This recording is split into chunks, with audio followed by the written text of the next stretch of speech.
25 years ago, the body of 18-year-old Jacqueline Elaine Nix was found in the woods behind an industrial park in Beaufort. Nix's nude body was found 9 days after she had been reported missing, last seen talking on a payphone to her boyfriend at Zack's food rack. The only things found on her body were a gold ring on her left hand and a silver necklace. The blonde teenager, standing 5 feet tall and weighing 100 pounds, was discovered just south of the Hall County line by employees investigating an odor that Wednesday, September 29th, 1999, though her body was decomposed to the point that it was hard to tell what really happened. But time has not eroded the resolve for her mother, Becky Nix, and Elaine's best friend, Jennifer Boyd, to solve her murder. Each year, Elaine's loved ones gather to launch balloons in her memory at her gravesite. Frog figurines fill the Nix household, an homage to Elaine's favorite animal. Oh, I have thousands of them probably. This is Taken Too Soon, a podcast by The Times.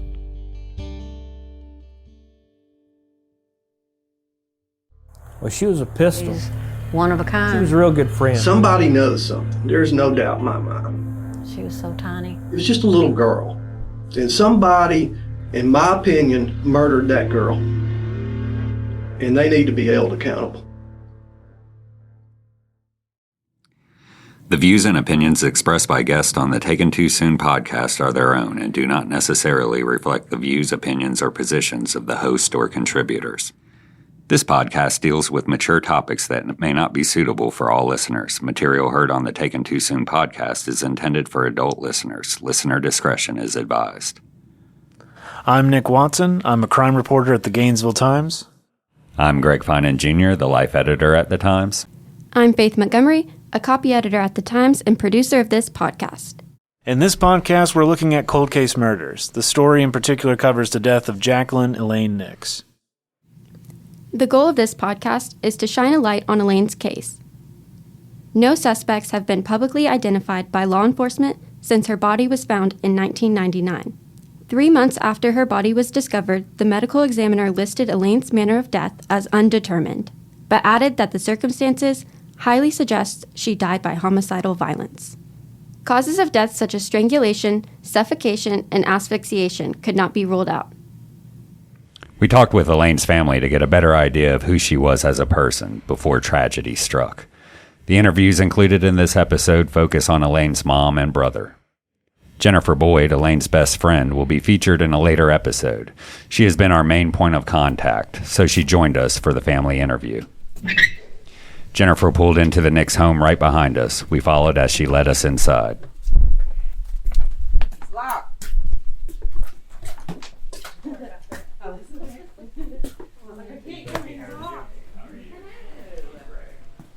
We sat down first with Elaine's older brother, David Nix Jr. His wife joined us, mainly for moral support. My name's David Nix Jr. I'm Elaine's brother. And when we were younger, we always liked to sing together, and she would always sing the girl parts, and I'd sing the guy parts, And we always talked about singing together, and stuff like that. And it's actually kind of cool. My kids are all into singing and stuff like that too. So it's awesome. And then it was really just a typical brother and sister. She'd tell me her problems and stuff like that, and I'd try to help her out. So tell me about what y'all would do together as kids. When we were kids, we would make potions.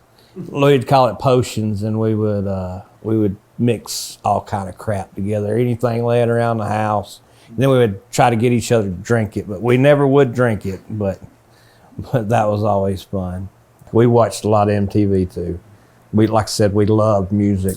Music was a big thing for me and her, and it still is for me to this day. But that was our thing, music. She liked Hey Mickey. Yeah, and when she was little, she loved that song, Hey Mickey, You So Fine. You remember it?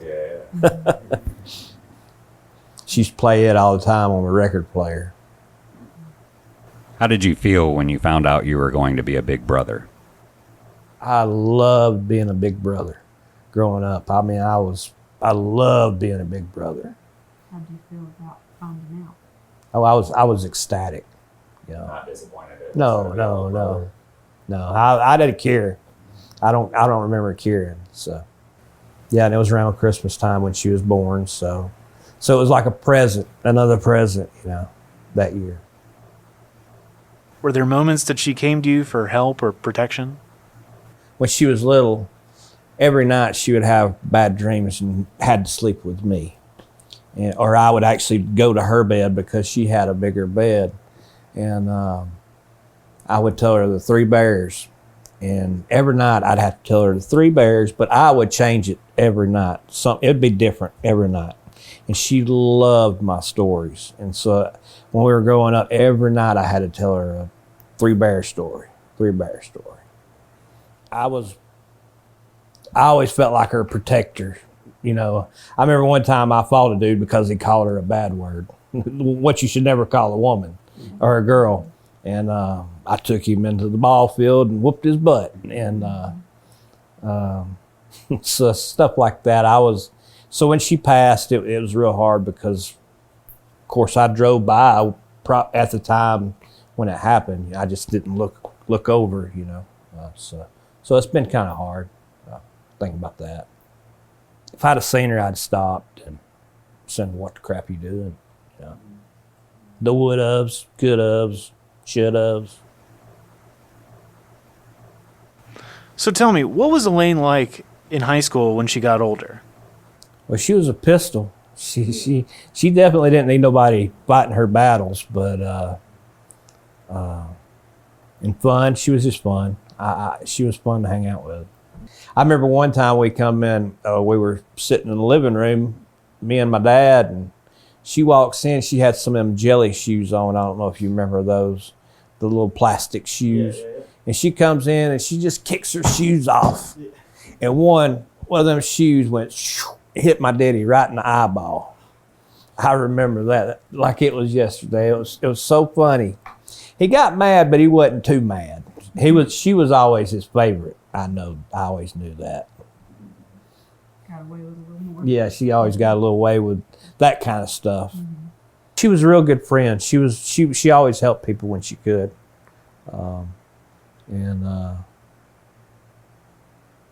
She was just very helpful and very pretty, and she was nice to everybody, really, unless you made her mad. What was it like as an older brother trying to fend off the boys? Middle school's where I kind of stopped when I started hanging out with her all the time. Don't laugh. But I was in there right with you. Yeah. In high school. Well, you tell me. What's his face? Purple's friend.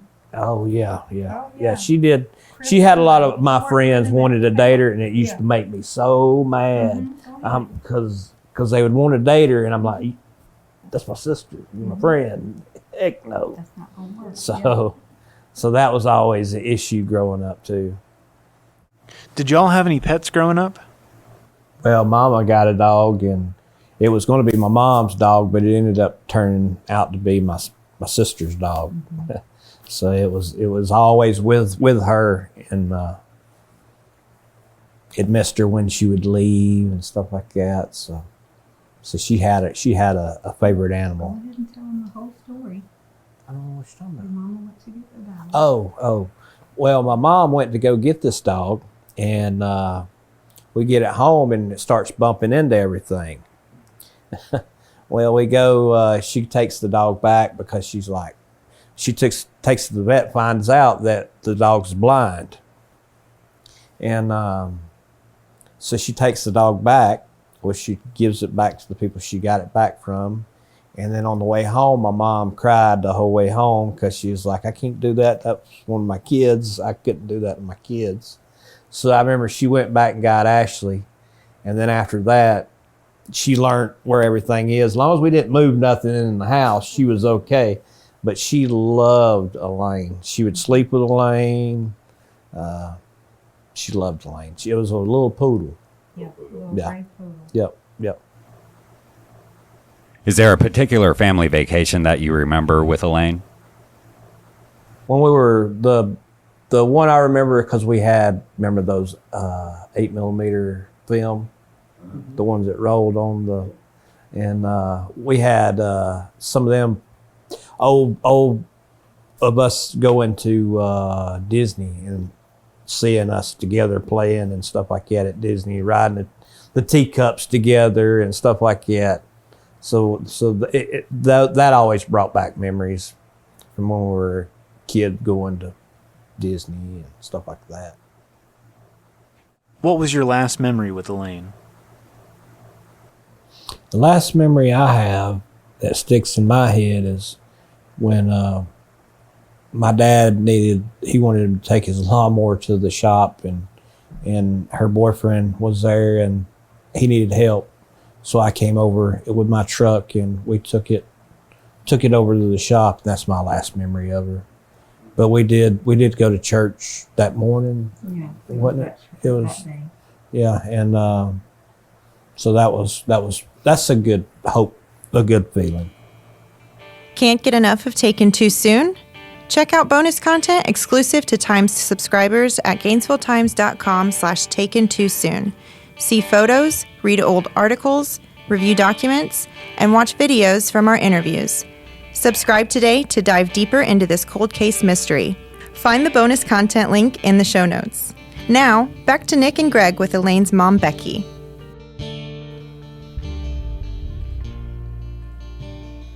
What was it like finding out that you were having a daughter?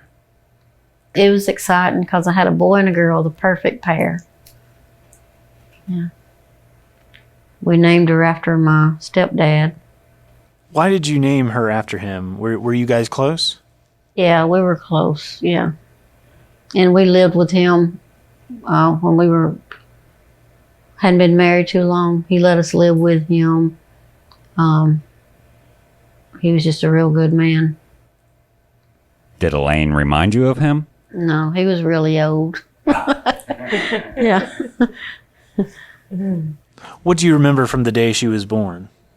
She barely made it enough weight to go home. She was 5 pounds and 12 ounces. Since I had a C-section, they always give you a specific date. And the doctor said we could do it on Christmas or the week before. And I said, let's do it the week before. And then when we brought her home, they gave me this big old stocking to put her in. And she had a red sleeper and a red hat. It was it was nice. She was so tiny. What was Elaine like as a kid? She was just really rambunctious. She wouldn't be still. She was always into something, and it was usually something she wasn't supposed to be doing. Yeah, I sneak out the door and go outside and play, and just, or maybe play with something she shouldn't have been getting hold of, and she was just, she couldn't be still.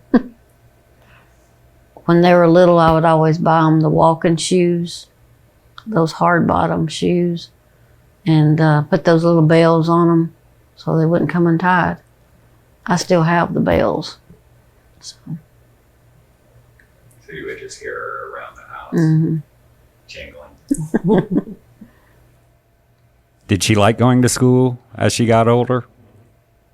She didn't. You about had to make her go, you know. And she just she was out a lot. But as she got older, she realized she should have took it more serious. And then when she quit, she had to go to work and pay bills, and she was, wanting to go back to school then and be a nurse. So, Tell me about her first car that she had. I had got that car. I didn't give that much for it. It had a whole lot of miles on it. But I drove it a while, and then when she turned and got her license, whatever age she was, I think she was maybe close to 17. And I told her she could drive it, but, you know, don't have anybody in the car because you're learning and I don't want no problems. And we were out in town one night and there she went down the red light and she had people in the car with her. And of course she thought she never would get caught. But, and now you look back and laugh, but back then it was strict.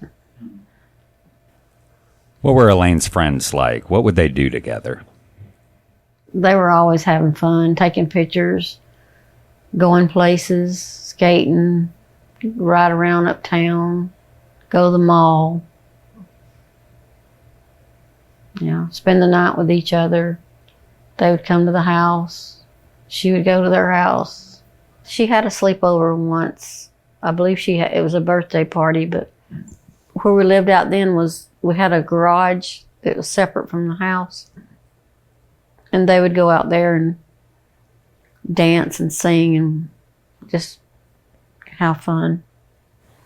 There were a lot of noise when you went in, but you couldn't really hear them from the house. They were all just really good friends. They would support her and just be there for her when she needed them. What would you say to someone who didn't get the chance to meet your daughter? Well, I would just tell them that they should get to know her because she's one of a kind. She's very kind and friendly. And if she likes you, you'll know it. If she don't, you're going to know it. So I see you have a lot of photos of Elaine throughout the house. Are y'all a big photo album family? Yeah, I have a bunch of photo albums, and but I've got a whole Rubbermaid box of photo albums if y'all wanted to take time to look at them. But yeah, we like to take pictures. Hey, true crime junkies of North Georgia, are you aware of what's going on around you? Find out by signing up for our free newsletters from the Times. You'll get local news in your inbox daily, including at least one free article a day about what's happening in Hall County. Sign up for free at the newsletter link in the show notes or at GainesvilleTimes.com/newsletters. And now back to the show. Pictures are spread all across the kitchen table in the Nix family home. Becky describes the memories behind each photo. So what are some of these photos that you've got here? She loved animals. That was a Cherokee vacation. The shirt she has on there says, "I'm the boss." Here's another animals. She liked to dress up. Miss Ashley. Right there. Let's see. Ashley. That one's probably Ashley. This is Ashley when she was a puppy. And over here you've got first day of school. Mm-hmm.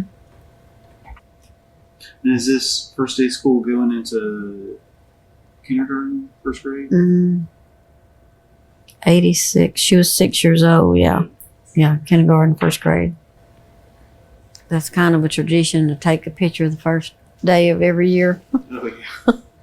Like that one there is the first day. Do you remember she was just nervous, excited? You know, oh, I don't want to do this. Yeah. She was nervous because every year you got different friends most of the time back then, and just to get to know different people. She won a coloring contest on this picture. Is it a coloring contest run by a store or like? Yeah, Eckerd's drugstore. Oh, really? Mm-hmm. What'd she win for winning the contest? That little bear that she's little holding. bear. This is when they went to Disney World. How was that for you as a parent? Having two kids going to Disney World. It was stressful because we had family that went with us that also had children. So At least you had some backup. This is the garage that they were in when they were having that party that I was talking about. They were in that garage. Is that karaoke? Yeah, that's what they were playing in the garage. That was the party. She loved to talk on the phone. Is that her with the baby doll? Yeah. What about this one?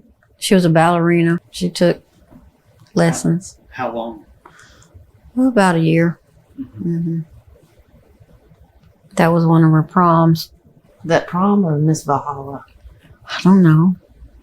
It was East Hall. Yeah, I think that was the Miss Valhalla Oh. pageant because I've got a picture like that. So it'd be probably 97, maybe 98. I'm thinking more 97. What is she getting in this photo? That's a Easter morning. Was her hair naturally blonde or was it dark? It's a natural brown. Yeah, because I'm noticing in like it seems like in all the younger photos, she has really dark hair. Yeah. Yeah, all of his friends all decided to go blonde at the same time. So. Kind of like a group hack. Yeah. He was blonde for many years. What about this photo? That's her and one of her friends that lived next door to us. They were dressed up for Halloween. Right. Yeah. Pizza Hut. Pizza Hut, yeah. I think one of her first jobs was Goodies. Yeah, that's right. I always try to get the discount. Yeah. Do you think she was one of those kids that was just kind of really eager to grow up? Yeah. You know, they get to a certain age and they're just like, come on, just let me be an adult. Yeah. Is this a birthday cake? Mm-hmm. What is that shaped in? It's a doll. Oh, One yeah. of those, I think it's one of those Cabbage Patch dolls. Did you have that made or did you make that? No, we had it made. Had it made. Was she always keen on Santa Claus, or like the first time she sat on Santa Claus' lap, was she okay with it, or did she scream her head off? She was okay with it. Yeah. Mm-hmm. Lucky. Oh, there's her T-ball days. Mm-hmm.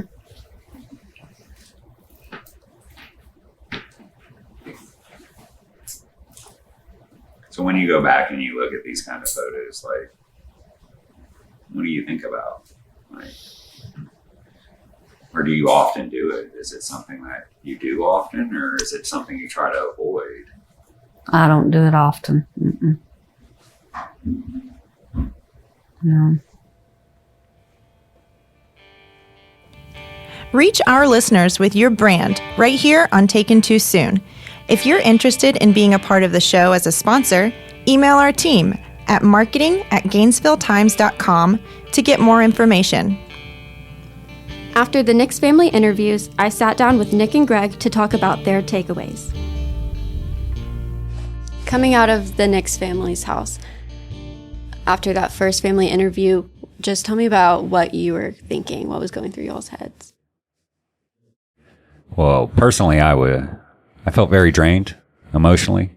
It's very difficult to, even though we were trying to talk about really nice things about Elaine, you could tell it was affecting the family in a different kind of way. The car ride home was just constant thinking about everything that I knew about the case and everything I wanted to look into about the case based on what was said in the interview. As I was driving home, I just had to call a friend and kind of get out of my own head for a second. But then as soon as I got home, I then sat with my wife and talked to her for about 2.5 hours about everything that had just gone on. But if I had to pick just one word, it'd be draining. Mm-hmm. And to give context, the interview itself was around 2.5 hours, right? Or we arrived around... I feel it was like Just around 2 hours. Okay, right around 2 hours. From the time we actually started talking till the time we left, I believe. So it sat with you for quite a while after, too. Oh, yeah. We stayed up probably till about midnight that night, talking about nothing but Elaine Nix, as I often do with my wife, talk about work stuff. But yeah, she was extremely intrigued in it. It stuck with me for a good while. And I mean, honestly, it didn't stop that night. Like, it's continuing to go every day that we work on it. I mean, all I can keep thinking about is I want people to know who Elaine was. That's kind of my big goal here, is to let everybody kind of know who Elaine was, because if we quit letting her murder define who she is, then maybe something can actually happen in this 25-year-old cold case. Mm-hmm. And what about you, Nick? How did you feel coming out of there? Yeah, I remember getting home around 9 p.m. and I just sat at my computer and I just couldn't stop. I just sat there and started making lists of everything that we could run down, everything that we could try to look into, and it just seemed like there wasn't a rock that we couldn't at least flip over and see what shakes loose, and hopefully something comes out of this that can give some relief to this family that's been going through this for 2.5 decades. And y'all had been working on this, like researching and stuff before this case, before we went to the house for this interview. So why do you think speaking with the family made you want to dig into it even more? I've been covering this case since I've been here.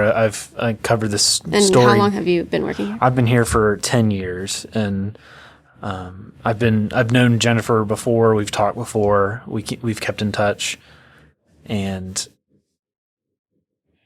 talking with them, I knew it was going to be a very emotional interview because I remember what it was like 5 years ago, and knowing that it wasn't just going to be a daily or weekly assignment. This is something that we're really putting our time and effort into to look into again, to reinvestigate in a certain sense, that it was more impactful that way, because Greg and I are trying to hopefully breathe some new energy into this case, and hope that somebody will come forward and give law enforcement the information they need to bring a killer to justice. Yeah, I think our underlying goal is definitely to reignite a fire. And we had done tons of research before that interview. That is true. Looked into a lot of different avenues, tried to get all our, ducks lined up in a row so that we could see what was going on. And I kind of had a feeling going into the interview that it made it more real, is I guess the best way to put it. I knew it was real anyway, but it adds a whole different layer to things when you actually meet the people involved. You actually sit down and talk to them. Now, and we wanted the interview to be really more a celebration of Elaine, that first interview. We wanted to get to know more about her, and we wanted it to be kind of more of a fun experience for the family instead of just going straight into the bad side of the story, and being able to see facial expressions, holding of hands, like little things like that. It just makes it more real for someone on the outside looking into this story. And, we really have no skin in the game, as it were. She wasn't related to us, but something about us and the way we report, like I always just dive in feet first into everything I do. So this was no different. And I had a feeling the further we got along in this, the more real it was going to become. And you become emotionally attached to your subjects at times. And I think that interview definitely connected us all to that family, and that family will be forever grateful, I think. And they even said as much as we were leaving, because we did take the time to actually connect with them and to try to find out who Elaine was while she was living. So, was there something that struck an emotional chord that somebody in the family said while we were there that sticks out to you? Like, what is the one thing that you will take away from the family interviews that you won't forget? I think for me, it would be the frog thing. Elaine's favorite animal was a frog. She actually had frog stuffed animals in the car that was left at Zack's food rack. Her mom has surrounded herself and the house with frogs, stuffed frogs, frog figurines, etc. She said she had a whole shed with thousands more frogs out in the back. And talking to them, you could tell that some of the memories were starting to fade of Elaine. And I really felt like Becky has surrounded herself with frogs to constantly remind her, as a daily reminder of her daughter, and to not lose those memories that were once so strong, and that have maybe faltered throughout the years. So that was the biggest thing to me.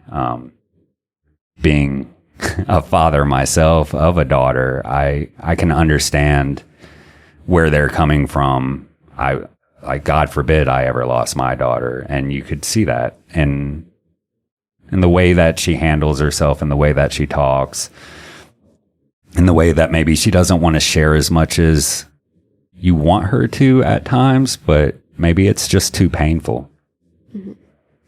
I think for me, and I'm the crime reporter at the Times, so I've talked with the families that have gone through this for a decade now, but it's always touching to me to see how people remember, and these memories are still coming back all these years later, and they can tell you about, you know, the music that they used to listen to, or the how they used to dance together or sing together, and what they did together. And that's always, to me, is the important thing, is just to keep those happy, shiny, beautiful memories that you have with someone that you lose. And it's always nice to see that, you know, even though they might be fading, even as we all do, as we get older, memories start to fade, details get fuzzier, but just those beautiful pockets of time that are still in reach for a lot of us as we get older. Those are always the things that I think about and talk about later, especially if somebody asks me about an interview I did. Those are the things that I bring up. Do you have any information you'd like us to look at regarding Elaine's case? If so, please email tips to Greg Finan at Gainesville Times. That's GregFinan at GainesvilleTimes.com. The music throughout this podcast was brought to you by Ben Ingram. Tune in next week to learn more about who Elaine was from her closest friends before we dive into her tragic ending. Thanks for listening. This has been Taken Too Soon, the Elaine Nix story.